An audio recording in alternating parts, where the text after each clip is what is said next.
رمضان المبارک کی آمد تھی،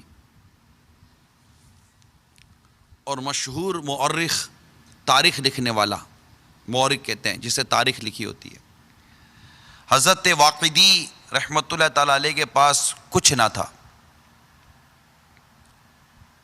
آپ نے اپنے ایک علوی دوست کی طرف ایک رکا بھیجا، لیٹر مکتوب، جس میں لکھا تھا رمضان شریف کا مہینہ آنے والا ہے اور میرے پاس خرچ کرنے کے لیے کچھ نہیں، مجھے قرض حسنہ کے طور پر 1000 درہم بھیجیے۔ چنانچہ اس علوی نے 1000 درہم کی تھیلی بھیج دی۔ تھوڑی دیر بعد حضرت واقدی رحمۃ اللہ تعالی علیہ کے ایک دوست کا رکا لیٹر مکتوب حضرت واقدی کی طرف آ گیا، جس میں لکھا تھا رمضان شریف کے مہینے میں خرچ کے لیے مجھے 1000 درہم کی ضرورت ہے۔ حضرت واقدی رحمۃ اللہ تعالی علیہ نے وہی تھیلی وہاں بھیج دی۔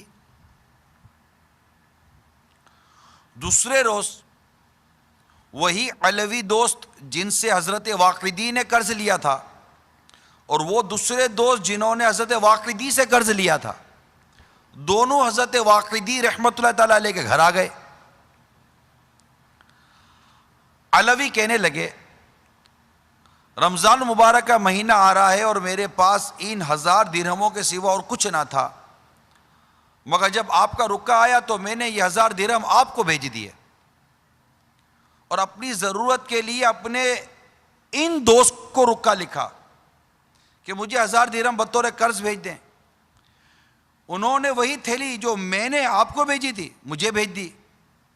تو پتہ چلا کہ آپ نے مجھ سے قرض مانگا، میں نے اپنے ان دوست سے قرض مانگا، اور انہوں نے آپ سے مانگا، اور جو تھیلی میں نے آپ کو بھیجی تھی وہ آپ نے ان کو بھیج دی، اور اس نے وہی تھیلی مجھے بھیج دی۔ پھر ان تینوں حضرات نے اتفاق رائے سے اس رقم کے 3 حصے کر کے آپس میں تقسیم کر لیے۔ اسی رات حضرت سیدنا واقدی رحمۃ اللہ تعالی علیہ کو خواب میں سرکار مدینہ صلی اللہ تعالی علیہ وآلہ وسلم کی زیارت ہوئی۔ ارشاد فرمایا انشاءاللہ عز وجل کل تمہیں بہت کچھ مل جائے گا۔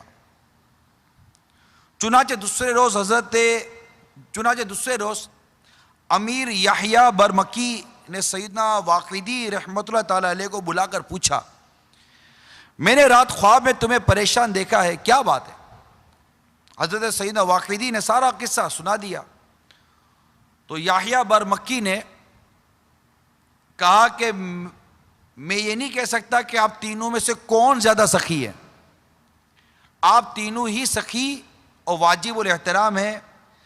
پھر اس نے 30,000 درہم حضرت واقدی کو اور 20,000 ان دونوں کو دیے، اور حضرت واقدی کو قاضی بھی مقرر کر دیا۔